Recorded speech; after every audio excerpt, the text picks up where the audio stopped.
Trouble is brewing for India's second richest man, Gautam Adani. The U.S. Department of Justice has indicted him, his nephew Sagar Adani and several associates, accusing them of orchestrating a $250 million bribery scheme to secure green energy contracts. The charges, which include securities and wire fraud, allege the Adani Group misled U.S. investors about its anti-bribery practices while engaging in corruption.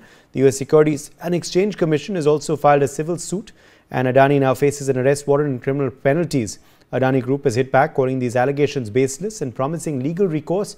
Meanwhile, back home, SEBI is looking into whether Adani Green Energy Limited failed to disclose the U.S. probe, with the decision on a formal investigation expected soon. Joining us now to talk about the Adani bribery case is Harry Dhaul, Director General IPPAI. Harry Dhaul, welcome. Thank you very much for being with us today. Is it a coincidence that this case has come out in the open last month of Joe Biden's presidency in the U.S.?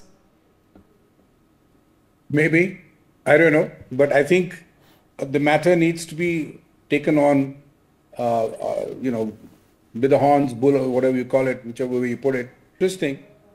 You see, the crime, if at all, has happened within India, where Indians have paid Indians apparently some consideration.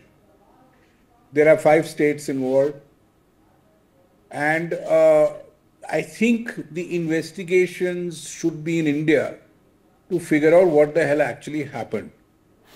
Because we are getting secondary and limited information based on the information collected by the US authorities. So I have 3 things to say.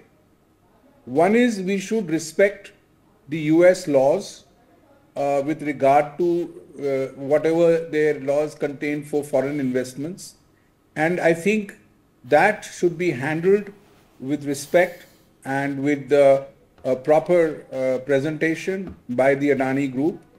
And that's, as far as the US is concerned, they should address that problem because it's going to affect them in the long term.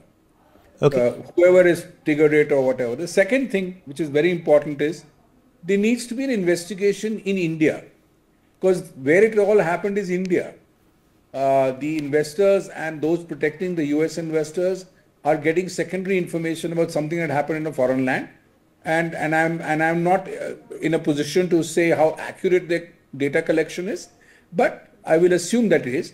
So there has to be an investigation in India as to who's doing what, etc., etc. And the reason why I say that is that there is apparently a statement saying that somebody has bribed somebody in India for something in terms of giving them a concession in India. So I think there's a lot of jurisdiction in India to do this in India, and the sooner the better. Okay.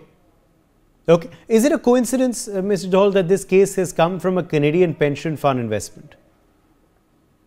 Hey, I'm sorry, I think people from pension funds and all are, from the point of view of investing, they're looking for returns for their shareholders, particularly pension funds, and that's a very sensitive issue. And I think I wouldn't read too much into it at the moment, because lots of pension funds from Canada and other parts of the world have invested and are planning to invest in Indian infrastructure. So I don't think it is a good idea to look at that side at the moment based on the current situation. Okay. Is it then a coincidence that this has also come from a New York DA? Sorry, I couldn't hear that. Is it another coincidence that this is coming from a New York DA? Good point. Well, whoever has sort of got this information and planned to implement it has gone to New York, and New York has also, if I remember correctly, indicted their own president. So yeah, maybe it's a strategic move on the part of somebody.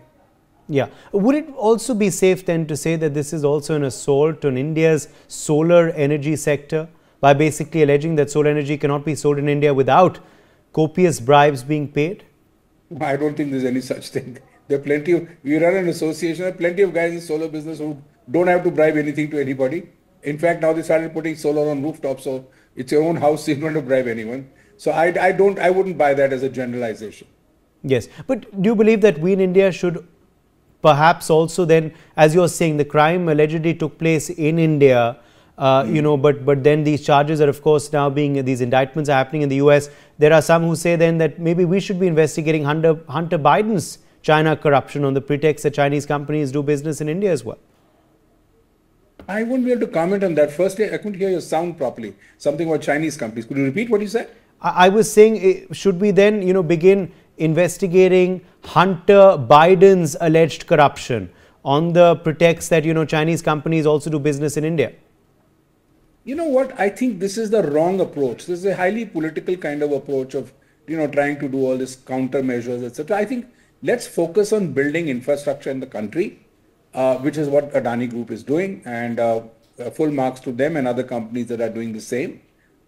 This country needs to move very quickly to the $5 trillion mark of the economy and even beyond, and they desperately need more and more power, more and more infrastructure to cater to the needs of this absolutely brilliant economy, which is really galloping away when the rest of the economies are going slow. So I don't think we need to distract ourselves doing the Chinese or this or that. Whoever has to do what they have to, let them do it.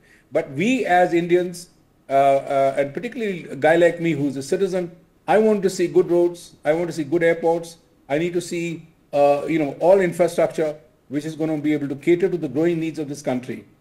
I can give you a quick example. The other day I was walking through an airport and said, flight from Bangalore to Jharsuguda, which is somewhere in Orissa, and it was full. So, can you imagine, we have 700, 800 planes right now, we're going to go up to 1,600 in the next couple of years. Where's the infrastructure? We need airports, we need ports. It's a big rush. How do we catch up? How do we become a developed country?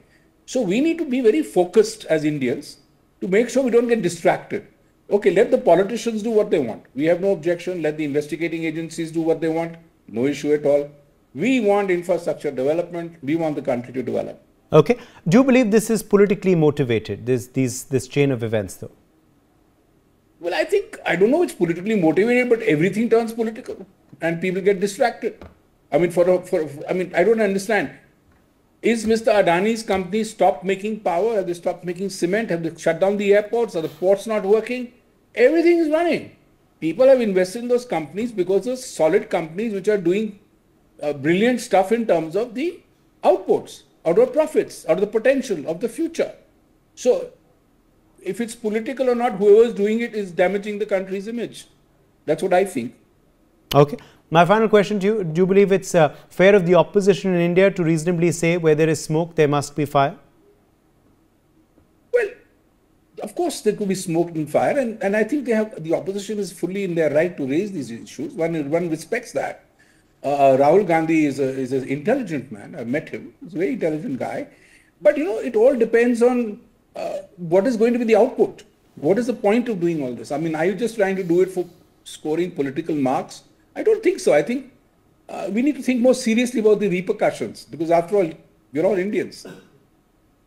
Okay. My thanks to you, Harry Dhaul, for joining us with your perspective on this big story. On that note, taking a short break.